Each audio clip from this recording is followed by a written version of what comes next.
네, 안녕하세요. 마음우체국입니다. 여러분들이 보내주신 사연을 정신과 전문의가 답변해 드립니다. 오늘은 이제 여름이라 그런지 무서운 사연이 하나 도착했네요. 귀신을 보고 악몽을 꾼다는 사연입니다. 주변에 아무도 믿는 사람이 없어서 답답하네요. 제가 요즘 계속 악몽을 꾸고 진짜 귀신도 봤거든요. 저는 최근에 입사를 했어요. 제가 일을 잘 못하는 편이라 관리자에게 사수가 욕을 많이 먹었고, 그래서인지 사수도 저에게 싫은 소리를 많이 했죠. 사수가 여름 휴가를 갔을 때 다른 선배가 저를 다독이며 얘기하더라고요. 그 사수가 사실 내 걱정을 많이 한다고. 앞에서는 그렇게 험한 말을 해도 선배들끼리 있을 때는 자기가 너무 심한 것 같다고 자책도 많이 했다고 하네요. 그리고 관리자에게도 처음이라 힘들어하는 거라고, 너무 재촉하지 말아달라고 얘기했었다는 거예요.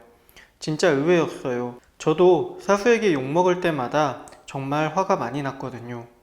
그래서 휴가에서 돌아오시면 같이 깊은 얘기를 해보고 싶다고 생각도 했어요. 문제는 그분이 며칠 전에 죽었어요. 휴가지에서 추락사했다고 하더라고요. 많이 울었고 죄책감도 심했죠. 장지까지 갔다 왔어요. 그런데 그날 이후 밤에 계속 뭔가가 보여요. 어두운 골목길 멀리에 그 사수처럼 옷을 입은 뭔가가 있는데, 제가 한눈 팔 때마다 엄청나게 빠르게 다가오는 것 같은 느낌이 들었고 결국 달리듯 집에 돌아왔죠. 한 번은 새벽에 출근을 하다가 환한 길 끝에 뱀이 보이는 거예요. 그래서 이게 뭐지 했는데 뱀이 너무 빨리 저에게 다가와서 놀랐고 넘어졌어요. 제가 졸리거나 술 취한 상태도 아닌데 이런 일들이 일어나서 주변에 말하니 다 피곤해서 그런 거라고, 몸이 허해져서 그런 거라고 하더라고요. 어제는 꿈도 꿨어요. 제가 어떤 허름한 건물 속에 있었는데 무언가가 저를 계속 쫓아오는 거예요. 그래서 도망치려 했는데 컴퓨터 선이 발에 엉켜서 넘어졌어요. 동시에 건물은 불바다가 됐고 하늘에서 뭔가가 저를 덮치더라고요. 비명을 지르며 깼어요. 이게 귀신이 들린 건지 제가 미친 건지 뭐가 뭔지 하나도 잘 모르겠어요. 정신적으로 문제가 없는 건가요? 갑작스러운 죽음은 주변 사람들을 늘 힘들게 합니다. 이 주변 사람이라는 게 그냥 자주 보는 사람이라는 의미가 있는 게 아니에요. 돌아가신 분이랑 감정적으로 어떤 관계가 있는 분들이 주로는 힘들어해요. 가까웠던 분들, 이제 이분과 깊은 관계를 맺고 좋은 관계였던 분들도 힘들어하지만 이분과 맺혀있는 감정이 있는 분들도 당연히 힘들어합니다. 지금 질문해주신 분 같은 경우에도 이런 맺혀있는 감정 때문에 이분의 죽음이 힘들어지는 거죠.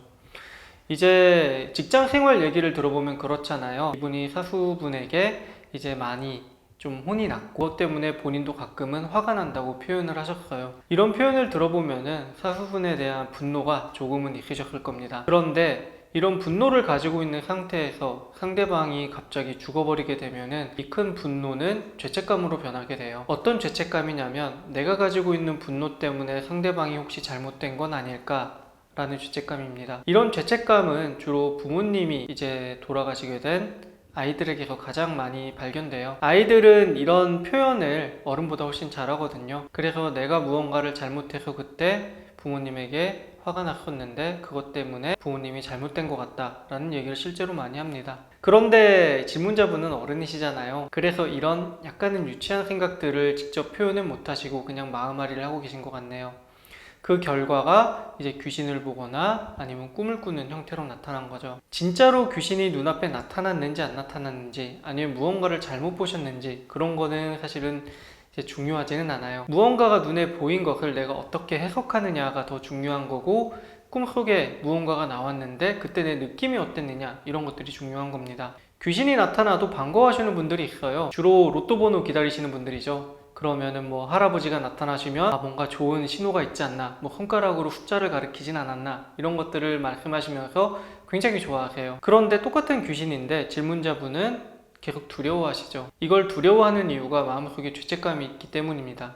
내가 뭔가 잘못한 게 있기 때문에 그 존재가 나타나서 나에게 해코지 않을까, 그것이 걱정이신 거고, 그래서 그 해코지 않은 형태가 멀리서 그분의 형태가 보이기도 하고 뱀으로 나타나기도 하고, 꿈속에서는 불이 난 상황에서 나를 덮치는, 사실 덮치는 것도 나를 구조하기 위해서 덮치는 걸 수도 있잖아요. 그런데 그런 생각이 전혀 안 들고 무언가 덮쳤는데 나에게 해를 줄 것 같은 느낌이 드시는 거예요. 그래서 마지막에 내가 정신적으로 괜찮은 거냐 라고 물어보셨잖아요. 정신병리적으로는 큰 문제는 없으신 거예요. 미쳐가시는 것도 아니고 어떻게 보면은 정상적인 반응인 거라고 생각이 들어요. 왜냐하면 이미 죄책감을 가지고 계시니까요. 그런데 이 죄책감을 가지고 있는 것을 어떻게 풀 거냐는 중요한 이슈입니다. 그래서 간단하게 푸는 방법은 그분에 대한 미안함, 고마움 같은 것들을 이제 글로 표현하시는 거예요. 편지지에 그런 것들을 적으시는 분들도 있고, 아니면은 그분 사진이 있다면 사진을 보면서 얘기를 하시는 분들도 있고요. 그렇게 입 밖으로 내 감정들을 표현을 하면은 실제로 내 마음속에 맺혀있는 죄책감이 많이 줄어들어요. 일단은 내가 그분에게 어떤 부정적인 감정을 가지고 있다는 것을 인정하는 행위가 되기 때문입니다.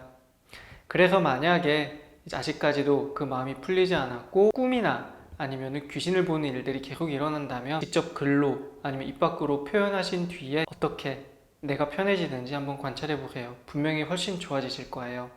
오늘 답변은 여기까지 하겠습니다. 감사합니다.